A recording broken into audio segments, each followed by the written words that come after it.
Hi, this is Ross with DIY on the House. Have you got a dishwasher that's not latching properly? Today we're going to go ahead and swap the latch out and I'll show you how easy it is to do it.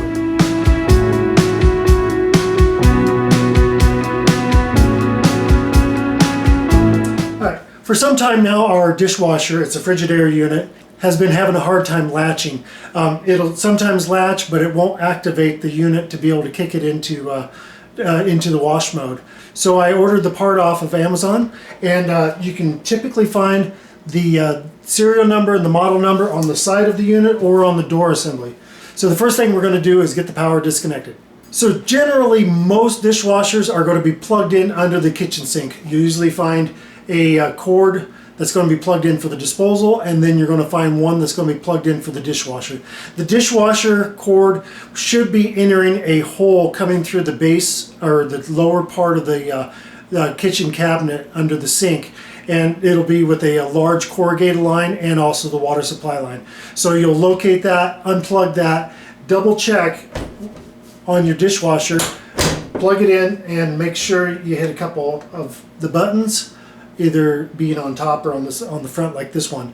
That'll indicate that it's no longer plugged in because we don't want to be working with any live lines. Alright, so the first thing we're going to do, there's 6 mounting screws on the sides here. We're going to take those off. These on this one, they may come in a Phillips. This one is a Torx. It's going to be a T20. So I have that. I'll go ahead and remove these, and then we'll take off the top assembly, and that'll expose the latch. And how to know if you have the right Torx, typically on the side of them it's going to be a T-20 or just a T20 or T25. It comes in different sizes, so we'll go ahead and unloosen those. You want to make sure you keep your screws all set to the side so you don't lose them. Okay, set those screws to the side. We'll bring it back up and just kind of wiggle up on the control panel here.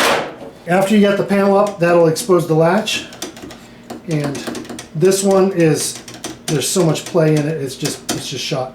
So first thing we're going to do is to take off the 2 mounting screws for the latch. Those are going to be a T25. And then we'll go ahead and unscrew these mounting screws. Alright, and that will give you your latch assembly. Alright, one thing we want to do is make sure that our collars are going to be the same. We're going to have black on the right hand side and white on the left hand side. We'll unwiggle those. I'm just going to keep those in my hand. Take my new latch assembly.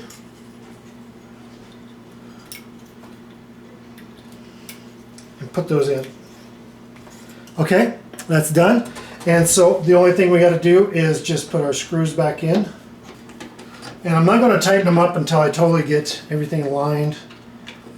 Luckily there's no slots that we have to worry about, so once we get it in, and we're just going to tighten that up. And it's just going to be a good snug. It's not going to be, don't over crank it. Okay, once that's in and mounted, I'm just going to close it. And it latches great. It took no pressure at all for the latch to work, so I know the other one was completely worn out. Alright, so now we're going to go ahead and place our control panel back in place. That's all there is to that. I'm going to switch over to the T20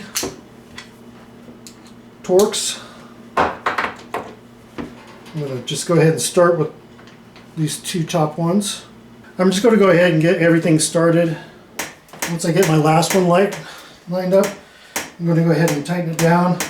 And then once you feel it stop, because the threads are plastic, so you don't want to go ahead and just keep cranking and strip that thread out. Okay, now that we have that, we'll just... And it closes like a dream. Before it was just... I could actually pull it right back out. But with the new latch, it's doing a great job. So I'll go ahead and plug my power back in, and we'll go and give it a test. Alright, got the power back on. I'm going to go ahead and pop that off. Go to normal. and it fires right up. That was the whole problem. So it's just a super simple fix. It took all of a few minutes to repair it.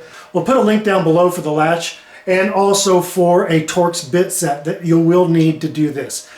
So that is it. Super simple fix. Hope you liked the video. If you would, give us a thumbs up if you liked it, and subscribe. Appreciate it.